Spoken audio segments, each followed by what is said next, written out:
Bom dia, tá começando mais um episódio da Lolere, seu podcast jurídico direto, prático e sem juridiquês. Eu sou o Victor. E eu sou a Cibele, bora começar mais uma quinta-feira nesse dia 12 de fevereiro. Hoje, no Constitucional, o TJSP foi ao STF contra a liminar do Flávio Dino, que suspendeu penduricalhos sem base legal. E no penal, a defesa de Bolsonaro voltou ao Supremo pedindo prisão domiciliar humanitária por laudos médicos. No administrativo, o CNJ aplicou a aposentadoria compulsória a um desembargador por um habeas corpus relâmpago que beneficiou o condenado ligado ao PCC. E no tributário, o STJ autorizou o juiz a consultar o Infojude de ofício para revisar a justiça gratuita. E no trabalho, o TST reforçou que parentesco sozinho não prova fraude em ação trabalhista. E o comentário de hoje é da Bela, que falou assim: "Bom dia, batendo ponto aqui, ouvindo vocês e tomando meu cafezinho na caneca da Lolere. Simplesmente os melhores." Pra quem não sabe, pessoal, a Bela já ganhou o nosso concurso de comentários que vale uma caneca e um café da Lolere. E o comentário da Bela é pra vocês verem que realmente chega na casa de vocês aí uma caneca e um cafezinho da Lolere. Então,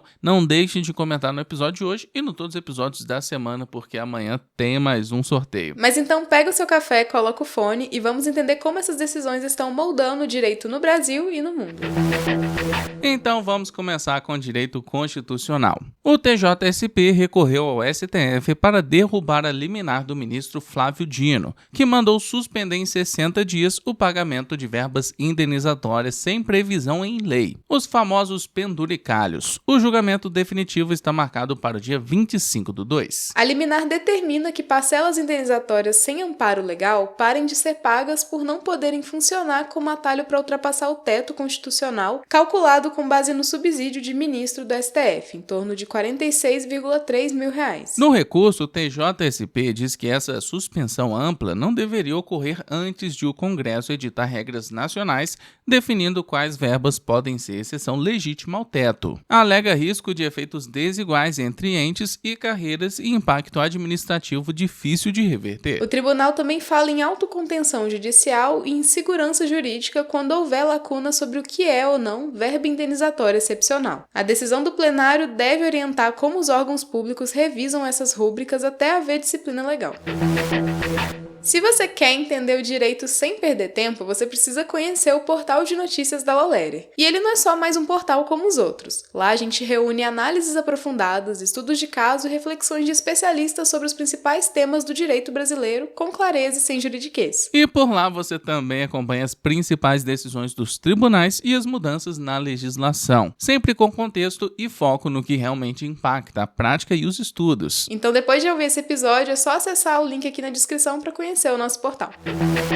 E vamos voltar com o direito penal. A defesa do ex-presidente Jair Bolsonaro reiterou ao STF nesta quarta-feira, dia 11, um pedido para que a pena seja cumprida em prisão domiciliar por razões humanitárias. O requerimento foi dirigido ao ministro Alexandre de Moraes, relator do caso, e sustenta que o quadro clínico descrito seria incompatível com a manutenção da custódia no ambiente atual. Na petição, os advogados dizem haver laudos médicos, incluindo perícia oficial e pareceres da defesa, mencionando comorbidades crônicas e risco de agravamento. São citados histórico de múltiplas cirurgias abdominais e episódios respiratórios, além de apneia obstrutiva do sono grave, hipertensão e aterosclerose, com alegação de risco de descompensação súbita e novas quedas. A defesa afirma que a permanência no local de custódia dependeria de providências excepcionais, como acompanhamento médico dedicado e estrutura de suporte emergencial. Também sustenta que o ambiente não teria ambulatório próprio e que medidas paliativas teriam sido adotadas para reduzir riscos. No plano jurídico, o pedido invoca a prisão domiciliar humanitária e o dever estatal de evitar situações incompatíveis com a dignidade da pessoa humana, citando precedentes do STF em hipóteses de doença grave e risco concreto, inclusive referência a decisões recentes envolvendo outros custodiados, como Fernando Collor. A análise do novo requerimento caberá ao relator, que pode pedir informações e definir condições como monitoramento eletrônico e restrições de contato se entender cabível.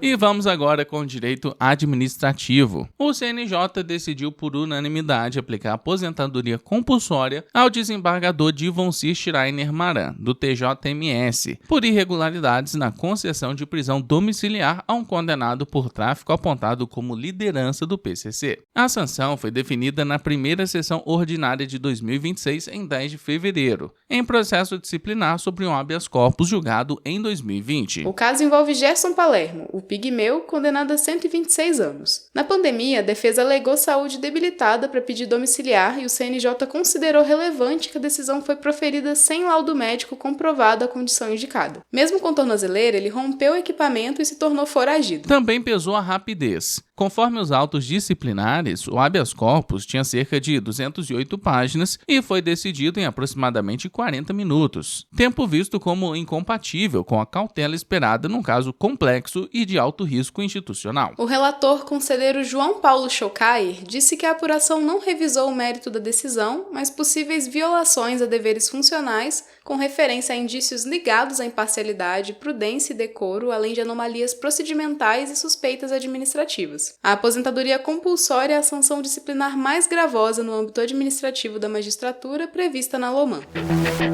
E vamos agora com o direito tributário. A terceira turma do STJ decidiu por unanimidade que o juiz pode consultar de ofício o Infojude para verificar a capacidade econômica da parte e, com isso, revogar a justiça gratuita já concedida. O colegiado entendeu que a medida não configura quebra indevida de sigilo fiscal, desde que tenha finalidade processual e seja tratada com sigilo no processo. O caso veio de uma ação em que o autor alegou inscrição indevida em cadastros de inadimplentes. No curso do processo, o juízo de primeiro grau revogou o benefício após consulta ao Infojude. O TJMT manteve a decisão e a discussão chegou ao STJ por recurso especial. No voto, o relator Ricardo Vilas Boas Cueva destacou que a declaração de hipossuficiência tem presunção relativa e pode ser afastada com indícios concretos, nos termos do artigo 99, parágrafos 2º e 3º do CPC. Sobre o Infojude, o STJ apontou que o artigo 198, parágrafo 1º, inciso 1 do CTN admite a requisição judicial no interesse da justiça, com manutenção do dever de resguardo. No caso concreto, prevaleceu a conclusão do TJMT de que havia capacidade financeira, inclusive com base em elementos dos autos. O STJ registrou que rever isso exigiria reexame de provas, vedado pela súmula 7, e manteve a revogação da gratuidade.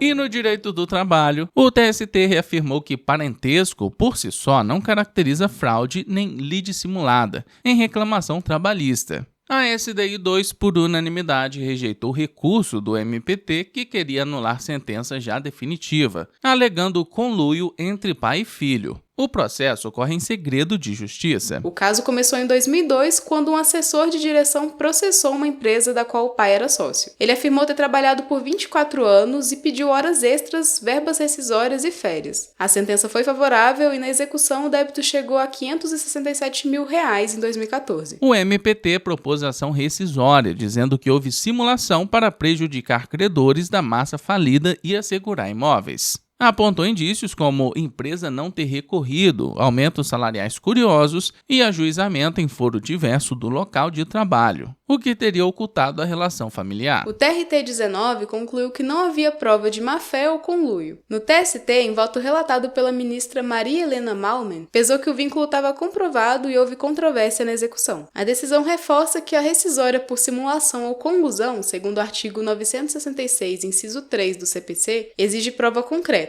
Parentesco pode ser indício, mas não basta sozinho.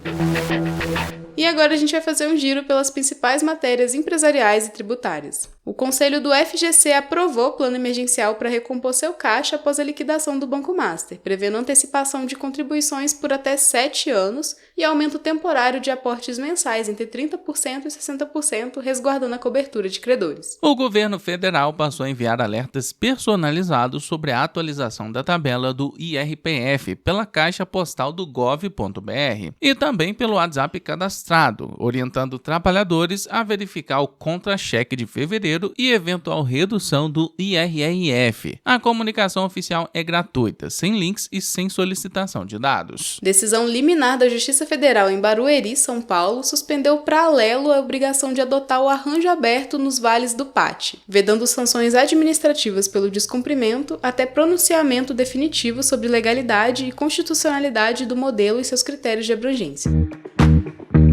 Então é isso, a gente vai chegando ao fim de mais uma edição. Muito obrigada por ter ficado até aqui. E não se esqueçam também de comentar no episódio de hoje. Vocês viram que tá valendo uma caneca e um café amanhã, então já deixa o seu comentário. Eu quero agradecer também todo mundo que comentou na edição passada e bateu o ponto aqui com a gente. O Reinaldo, Jéssica Lu, Bela, Lilian Cavalcante, Diogo, Natana, Ana Bia Leão, Jean, Rafa, Júlia Moreira, Caroline, Jéssica e Gilvane Falcão. Muito obrigado a todos que comentaram. E não esquece de seguir a gente no seu agregador de podcast favorito, ativar as notificações e também avaliar com 5 estrelas. Não deixem também de se inscreverem na nossa newsletter jurídica, ela é gratuita e o link tá aqui na descrição. Compartilhe também esse episódio lá nos seus stories e marque a gente no @law.leri, que estamos sempre repostando por lá. Então é isso, se cuida, bom estudo e bom trabalho por aí.